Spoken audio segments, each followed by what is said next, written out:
Welcome to SVARAM Music Station. We are in Auroville, city of dawn in Tamil Nadu, South India. And just open your ears, there are lots of sounds around.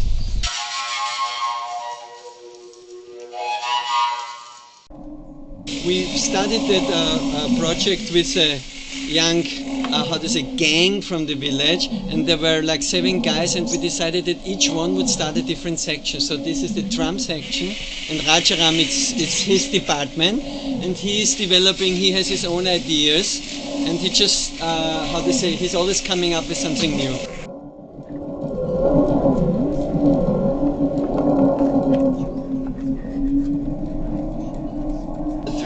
Form of a double drum.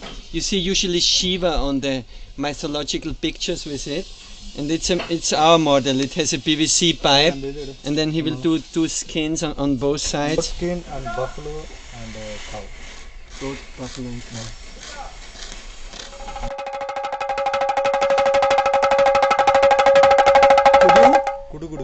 Kudu kudu bu. That the young people constantly came my side and said, we need to do something, we have to develop some skills, there's no jobs, and the only skill I had was making instruments. Started very slowly, just tried out what's possible, and within 3 years we are like an vocational institute with 20 trainees here. In India, like music traditions and musical instrument buildings was always in the hand of certain families and family traditions, or certain castes and tribal people. We want to create an open field, bring it out of the caste context, out of the traditions, and inspire more people actually to open themselves for music. Place where we experiment with all different kinds of instruments. We also said world instruments, folk instruments, classical instruments.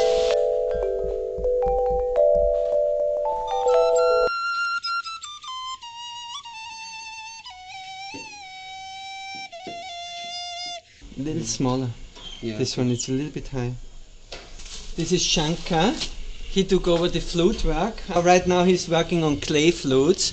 We just take a local clay actually from down from a wet area and process it, and he's trying the flutes out of it. Ocarinas are also instruments which you can find all over the world in many different cultures. So that's why I say world instruments, because you have some archetypes of instruments which you can find in all different cultures on different places of the planet. But the thing is, they don't have training in music and in tuning. So first I realized, okay, let's do some craft work, and then I realized I have to also give quite some teaching on music listening, and a little bit of theory.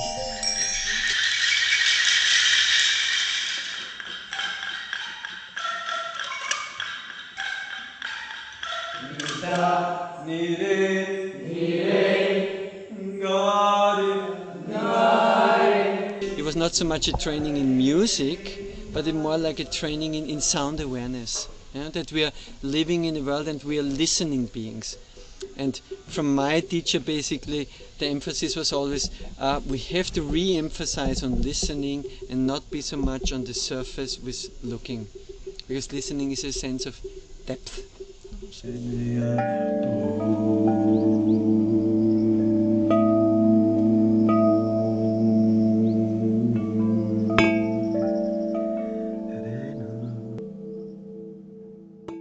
First we just had the craft aspect, and then after some time they said, hey, but we want to learn to play those instruments, and that's how we got into playing and performing.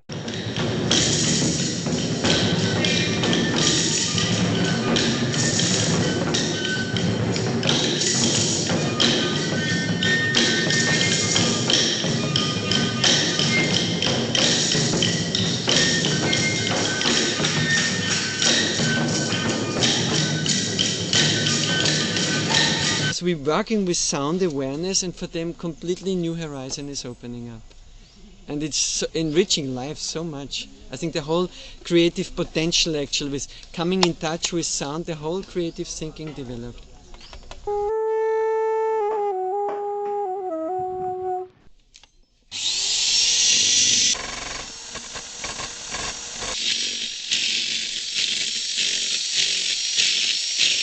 Okay, this is Velu. He's taking care of all different things of bamboo instruments.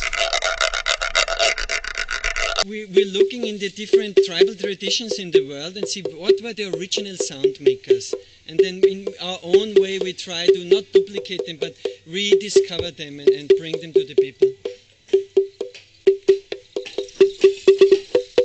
This is like rain making.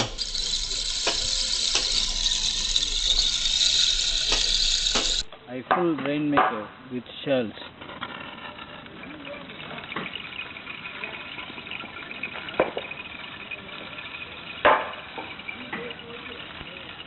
It's a climbing tree in the rainforest. Velu sometimes he's going up to the rainforest. It's a 6 hours drive, yeah. And he brings those seeds. They are in big beans. You find them in many parts of the world, and we make them into rattles. This is Jan. He was here much before me. He's one of the pioneers in Auroville. When he came here, he did lots of planting work. People planted 1 million of trees here, and now actually we are reaping the fruits of that. We're using the wood which was planting at that time for instruments, for building.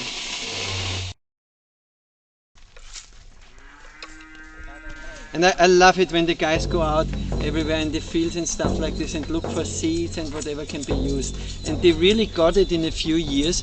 They are, they are trained now in sound awareness, so wherever we go, kind of like they are going with open ears and see where is sound and which materials could be used for sound. And so suddenly we have ground to manifest our vision. And we, right next there in the background of it, you have the village. There's local villages on both sides of it. And so we would like to work in a project of integration between the local culture and this utopian community. And so we are right there on the edge, and we feel like that music is basically one bridging point. We started to plant garden, fruit orchard and things like this, and out on the edge here on the canyon we plant all 3 species which we can use for instrument building. The seeds or the wood and things like this. So also a little bit, I mean, for them it's a new step to think ahead, how can instrument building be sustainable for the next, generations, because that's a problem in India, I think in other countries also, that many of the original materials for instrument building like bamboo you don't find anymore, the special flute bamboo. Many of the trees are not existing anymore, so many of those traits are actually dying out. For them it's completely incomprehensible to plant a tree. It will take 40 years to grow, and then next generation they can harvest it, but somehow with them putting the first seeds in the ground they get into the mood of it.